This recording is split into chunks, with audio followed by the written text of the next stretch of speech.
going on, everyone? Different kind of video today. Try not to get too serious. I don't have to get serious all the time, but I'm going to speak a little bit openly about some stuff. So tomorrow is day one of the Toyota Series on Rayburn. I have had a pretty weird practice. I either catch 2-pounders or real big giant ones, and I kind of understand why, and it is going to be what it is. Sometimes these tournaments don't work out that well because, you don't catch one of those big ones and you're left with a pretty small bag. Now, I've been going nonstop because we had, what tournament we had? The TXTT the other day. I've been trying to put out some videos here and there. It's been tough.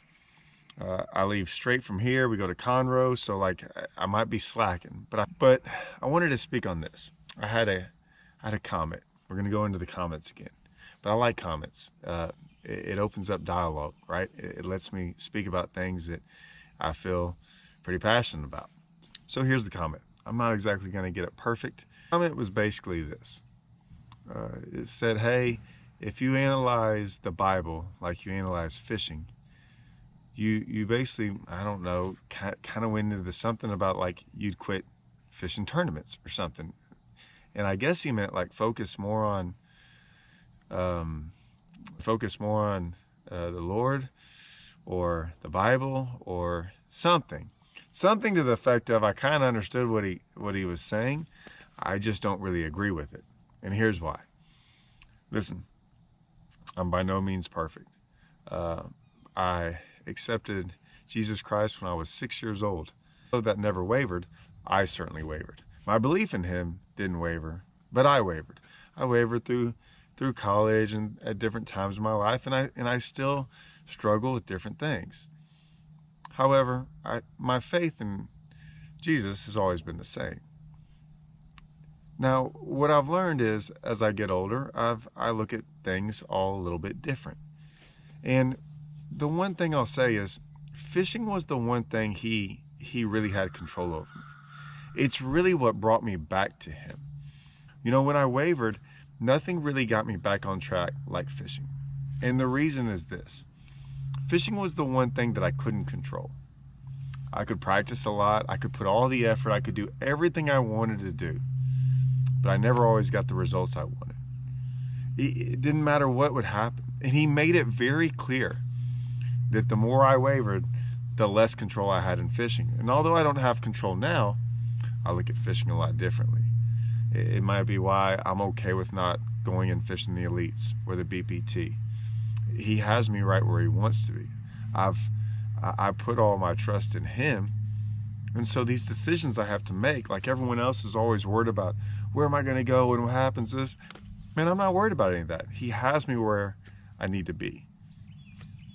Whether it's because I need to be here for my job, for my family, or me personally. It's all great. So this comment, fishing has done so much for me. But if I stop fishing, how would I witness? See, this fishing has given me a pretty cool platform. It's let me meet a lot of different people. Lets me get out there with people that fish. We need to spread the word in all walks of life. And, whether that's fishing, sports, politics, you name it. You don't want to just take those people away.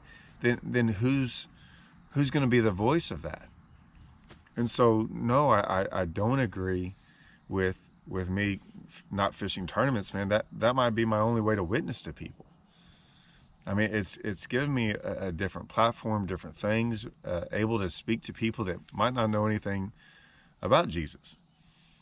I remember meeting a guy a couple years back, and we got to talking, and he said a lot of interesting things, but he kind of went down a road that I didn't really agree with. And one of it was he used to play a lot of sports, and his kids played sports.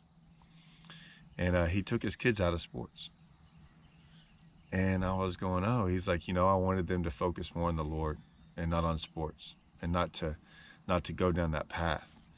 And I was going, all right. I was like, well, I will say one thing. My daughter, she plays sports, and I know she's on a soccer team right now, and she's able to talk to those girls, some of them that don't know who Jesus is. She's able to talk to them. Well, so if I took her out of sports, maybe that's a couple people she might not ever reach. You see what I'm saying? Like, so I remember being in church in a small group, and we were asked a question: how many of y'all spend time with non-believers? You know, I was like, all the time, like every day. I'm around tons of people that are non-believers, and it's fine. There were some other people that worked for the church, worked here, worked with it, and they're like, you know, we kind of surround ourselves by other Christians. There's nothing wrong with that, but you're also not being able to spread the word. And so I look at those things, and I think about that guy's comment, and even in the midst of fishing a tournament and things like that, that was on my mind all day long today. Because no, I want people out there, you know, in all walks of life. If all they did was just get isolated and didn't talk to anyone, that's not really, I don't think, what Jesus wanted. Jesus wanted us to spread the word however we can. And so, yes, should I be more in the Bible? Absolutely. Shouldn't we all? Am I perfect about that? No. Do I know the Bible front and back? Not even close. The Bible is one of the hardest things for me to do, because it's one of those things that, man, a lot of people need to know everything there is to know about the Bible. I wasn't one of those people. I kind of lived my life in a way that I was like, I knew a lot about the Bible and I understood it, but man, you know, mine was always faith in Jesus. Like I put all my faith in him, and he showed me through things in the world that like, oh, it's obvious. I get the Bible, it connects it all, but man, he showed me 1,000 different ways that, you know, he's the Son of God. Different kind of video. I get it. Some of y'all, man, this might not like this, or why does this have to do with fishing? Man, it's everything to do with fishing to me. I mean, those two worlds wouldn't be what they are without each other. I'm just telling you, like, I wouldn't be where I am without fishing. But no, why is that important to me? Fishing was the one thing that he got to me. I mean, he could grab a hold of it, and a lot of times, man, I did. I wanted to put all my everything into fishing, and he was real quick sometimes to reel that back. And then when I finally accepted that and let go and just put all my faith in him and said, I'm just going to follow his path no matter what, man, fishing turned around just like that. And so for me, that's how it affected me. So yes, those two things go hand in hand. And no, I'll stop fishing tournaments when he tells me it's time to stop. For right now, it doesn't seem like that's his plan by any means. Like I said, maybe I would have never have done this video without fishing. Maybe I wouldn't be able to reach someone. Maybe we're just one person. And I just wanted to share that with y'all. That, like, don't be afraid to keep doing what you need to be doing, right? If he has you going down that path, go down that path. You never know what he has in store for you. You never know the people you're going to meet, a chance to talk to people, to spread the word. I think that's what he had in store for me. And so, yeah, here we are. But hey, man, I still like the comment. I'm glad for the comment. It got me to do this video. But now I'm gone. I got to go rig up for tomorrow. And good or bad, I'm gonna go out there and see what I can do on Rayburn. It's gonna be it's starting to be a tough event. It's easy to catch fish sometimes, very hard to catch good ones. But like I said, either way, I'm still gonna go out there and give it my all. So I'm out, gotta go get rigged up, and yeah, see y'all guys.